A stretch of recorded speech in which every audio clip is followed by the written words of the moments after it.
नमस्कार। आज हामी एउटा चाखलाग्दो विषयमा कुरा गर्दैछौँ। सुनको गहना लगाउँदा कहिलेकाहीँ त्यसको रङ किन फिका हुन्छ वा छालामा किन हरियो कालो दाग देखिन्छ? यो त धेरैले अनुभव गर्नुभएको होला होइन? हामीसँग एउटा लेख छ, सुन गहनाको रङ कसरी जोगाउने भन्ने। यसले केही सम्भावित कारणहरू देखाउँछ। आज हाम्रो उद्देश्य चाहिँ सुनको रङ गयो भन्दैमा सधैँ सुन नै कमसल हो त भन्ने जुन एउटा सोच छ नि, त्यसलाई अलिक केलाएर हेर्ने र यसको पछाडिको कारण बुझ्ने हो। ल सुरु गरौँ है त। प्राय मान्छेहरू के सोच्छन् भने गहनाको रङ अलि फरक देखियो वा छालामा दाग लाग्यो कि खै सुन्ने नक्कली पो हो कि अथवा कमसल पो पर्यो कि भन्ने शङ्का गर्छन्। तर सधैँ त्यस्तै हुन्छ र? यो एकदमै धेरैजनालाई पर्ने समस्या हो र चाखलाग्दो कुरा के छ भने यसको एउटा मुख्य कारण त हाम्रो आफ्नै पसिना हो। पसिना? त्यो कसैले? पसिनामा त धेरै जसो पानी नै हुन्छ भन्छन् त। हो, 99% त पानी नै हो, तर त्यो बाँकी 1% छ नि, हो त्यो 1%मा चाहिँ शरीरबाट निस्केका अरू तत्त्वहरू हुन्छन्, जस्तै chlorides, lactic acid, urea, ammonia जस्ता कुराहरू। बुझे। अनि जब यी तत्त्वहरू सुनमा मिसाइएका अरू धातु जस्तै तामा वा चाँदीसँग ठोक्किन्छन् नि, उहुँ, त्यहाँ रासायनिक प्रतिक्रिया मतलब केमिकल रियाक्सन हुन्छ क्या। खास गरी 18 क्यारेट 22 क्यारेटमा मिसाइएका हुन्छ है, 24 क्यारेटमा त हुँदैन होला। ओहो, शुद्ध 24 क्यारेटमा त खासै हुँदैन, तर गहना बनाउने सुनमा त मिसाइएकै हुन्छ। अनि त्यो रियाक्सनले चाहिँ के गर्छ त? त्यो रियाक्सन भएपछि कपर सल्फाइड, सिल्भर क्लोराइड जस्ता नयाँ खालका रासायनिक नुनहरू बन्छन्। अनि महत्त्वपूर्ण कुरा के भने यी बनेका नुनहरू चाहिँ अलि गाढा रङका, प्राय कालो जस्तो देखिन्छन्। त्यसैले कालो दाग बस्ने हो नि, त्यही भएर पसिना आएको ठाउँमा गहनाले छालामा कालो दाग छोडेको जस्तो देखिन्छ। भनेपछि यो त हाम्रो शरीरको केमिस्ट्रीसँग जोडिएको कुरा परेछ। यो सबैकोमा एकै नासले हुन्छ कि फरक पर्छ? एकदम राम्रो प्रश्न। यो व्यक्तिपिच्छे फरक पर्न सक्छ। कसैको पसिनामा त्यो क्लोराइड, एसिड अलि बढी हुन सक्छ, अनि कसैको छालाको पीएच अलि एसिडिक भयो भने पनि प्रतिक्रिया छिटो हुन सक्छ। नरहोदो, आइसी।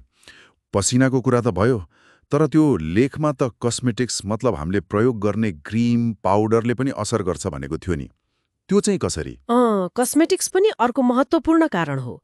हामी कति थरीका क्रिम, लोसन, पाउडर, पर्फ्युम लगाउँछौँ नि? हो त। हो, त्यसमा विभिन्न रसायनहरू हुन्छन्, अनि गहना लगाएको ठाउँमा त्यो लगाउँदा त्यहाँ भएको रसायन र गहनाको धातु, खास गरी मिसाइएको तामा र चाँदीसँग रियाक्सन हुन सक्छ। कुनै खास मेकअपले बढी असर गर्ने हुन्छ कि जस्तो फाउन्डेसनहरू? खै ठ्याक्कै यही मेकअपले भनेर त लेखमा छैन, तर केही कस्मेटिक्स जस्तै पाउडर वा फाउन्डेसनमा हुने एकदमै मसिनो तर अलिक खस्रो खालको कणहरू हुन्छन् नि। हो, यस्ता कणहरूले गहनालाई बिस्तारी रगडेर माथिल्लो तहलाई खुइल्याउन सक्छन्, अलिअलि घोटिए जस्तो। त्यसले गर्दा चमक कम देखिने भयो। अनि अर्को कुरा, ती कणहरू र अरू रसायनले गर्दा फोहर पनि सजिलै जम्मा हुन्छ, अनि गहना कालो कालो मैलो देखिन्छ। कस्मेटिक्स लगाउँदा पनि ख्याल गर्नुपर्ने रहेछ। अनि अरू केही कारण पनि छन् कि? छन् नि, वातावरणको पनि असर हुन्छ। जस्तै अलि सुक्खा, धुलो धेरै उड्ने ठाउँ छ भने हावाको धुलोका कणहरू गहना र छालाको बीचमा बस्न सक्छन्। धुलोले पनि?